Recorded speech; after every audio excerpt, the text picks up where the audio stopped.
स्वागत है।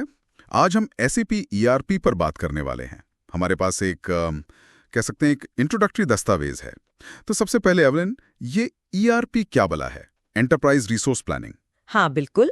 सोचिए किसी कंपनी के जितने भी जरूरी काम है, finance, HR, production, supply chain, sales, purchasing, इन सबको संभालने के लिए मतलब एक सेंट्रल सिस्टम। अच्छा, जैसे कंपनी का दिमाग या नर्व सेंटर। हाँ, कुछ वैसा ही समझ लीजिए। सिस्टम ऑफ रिकॉर्ड भी कहते हैं इसे कई बार। और SAP, ये तो बहुत सुना है। हाँ, SAP इसी फील्ड की मतलब ERP सॉफ्टवेयर बनाने वाली दुनिया की सबसे बड़ी कंपनियों में से एक है। अच्छा।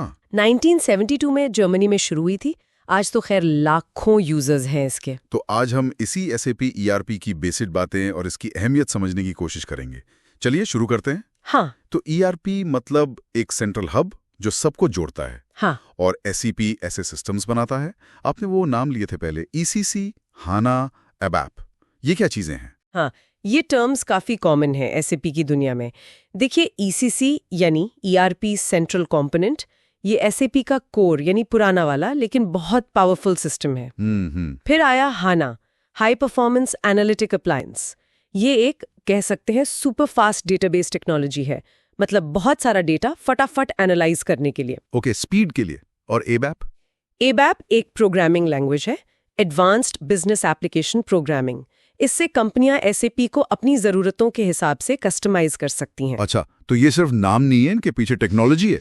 पर किसी कंपनी को ERP की जरूरत ही क्यों पड़ती है? क्या फायदे हैं इसके? देखिए, इसे अक्सर कंपनी का सेंट्रल नर्वस सिस्टम कहते हैं, और ये काफी हद तक सही भी है। ये रोज के काम ऑटोमेट करता है, अलग अलग डिपार्टमेंट्स को इंटीग्रेट करता है और बिजनेस की एक क्लियर पिक्चर देता है। सबसे बड़ा फायदा शायद ये है कि ये सिंगल सोर्स ऑफ ट्रूथ देता है, मतलब जानकारी का एक ही भरोसेमंद सोर्स। यानी कोई कंफ्यूजन नहीं। हाँ, कोशिश यही रहती है। सोचिए, फाइनेंस वाले अपने नंबर देख रहे हैं, सेल्स वाले अपने। ERP सबको एक ही जगह ले आता है। लॉजिस्टिक्स को पता होता है कि कब क्या भेजना है। मैनेजमेंट को रियल टाइम में परफॉर्मेंस दिखती है। ये सिस्टम काम कैसे करता है फिर? मतलब अंदर क्या होता है?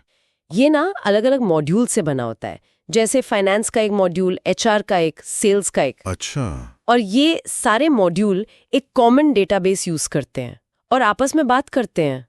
तो मतलब अगर सेल्स में कुछ हुआ, हाँ, तो प्रोडक्शन वालों को या फाइनेंस वालों को तुरंत पता चल जाता है। और कंपनी अपनी जरूरत के हिसाब से मॉड्यूल चुन सकते हैं। बिल्कुल, जो चाहिए वो ले लो। बाद में जोड़ना है तो वो भी पॉसिबल है। इसके फायदे क्या क्या गिने जाते हैं? प्रोडक्टिविटी बढ़ती है ऑटोमेशन से। हाँ, प्रोडक्टिविटी। फिर इंसाइट्स बेहतर मिलते हैं क्योंकि जानकारी एक जगह होती है, रिपोर्टिंग तेज होती है। हाँ, और रिस्क कम होता है, कंट्रोल बेहतर होता है, IT आसान हो जाती है, और बिजनेस ज्यादा अजाइल मतलब फुर्तीला बनता है। एग्जैक्टली। वो गहरी अंतर्दृष्टि या डीप इंसाइट्स वाला पॉइंट बहुत जरूरी है। हाँ, वो कैसे? जब डिपार्टमेंट्स अलग अलग सिस्टम यूज करते हैं ना, तो जानकारी बट जाती है, साइलो बन जाते हैं। ERP इन साइलोस को तोड़ता है। जैसे मार्केटिंग जानना चाहे कि कौन सा प्रोडक्ट कहाँ ज्यादा बिक रहा है, तो ERP सेल्स, इन्वेंट्री, फाइनेंस सबका डेटा मिला के तुरंत बता सकता है। अच्छा, तो फैसले लेना आसान हो जाता है। हाँ, और बेहतर भी। अब बात आती है कि इसे लागू कैसे करें। क्लाउड, ऑन प्रेमाइसेस, ये क्या है? हाँ, ये आजकल बहुत सुनने में आता है। दो मेन तरीके हैं। ऑन प्रेमाइसेस मतलब कंपनी अपने सर्वर पे अपने डेटा सेंटर में सॉफ्टवेयर इंस्टॉल और मैनेज करती है। ये थोड़ा पुराना तरीका है। ओके। दूसरा है क्लाउड ERP। इसमें सॉफ्टवेयर इंटरनेट पर होस्ट होता है, सर्विस प्रोवाइडर मैनेज करता है। ये आजकल ज्यादा पॉपुलर है। क्यों?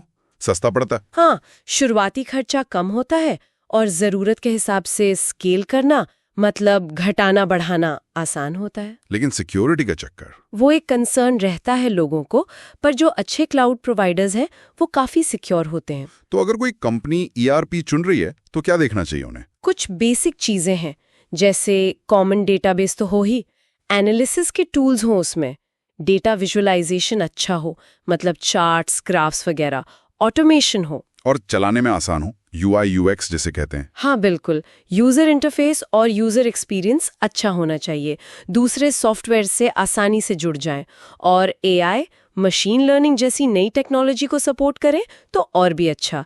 और हाँ, डिप्लॉयमेंट का ऑप्शन क्लाउड या ऑन प्रेमाइसेस ये भी जरूरी है। समझ गया। तो कुल मिला के SAP ERP एक बहुत ही पावरफुल इंटीग्रेटेड सिस्टम है। कंपनी के कोर में काम करता है। हाँ बिल्कुल, एफिशिएंसी, इनसाइट्स, एजिलिटी, ये सब इसके फायदे हैं। तो जाते जाते एक सवाल छोड़ जाते हैं सोचने के लिए। जरूर। सोचिए, किसी भी ऑर्गेनाइजेशन में, चाहे वो बड़ी हो या छोटी, जब जानकारी सेंट्रलाइज्ड होती है और प्रोसेस ऑटोमेट होते हैं, तो फैसले लेने की स्पीड और एक्यूरेसी पर कितना गहरा असर पड़ता होगा, है ना? क्या होता है जब सिस्टम के अलग अलग हिस्से वाकई एक दूसरे से बात करने लगते हैं?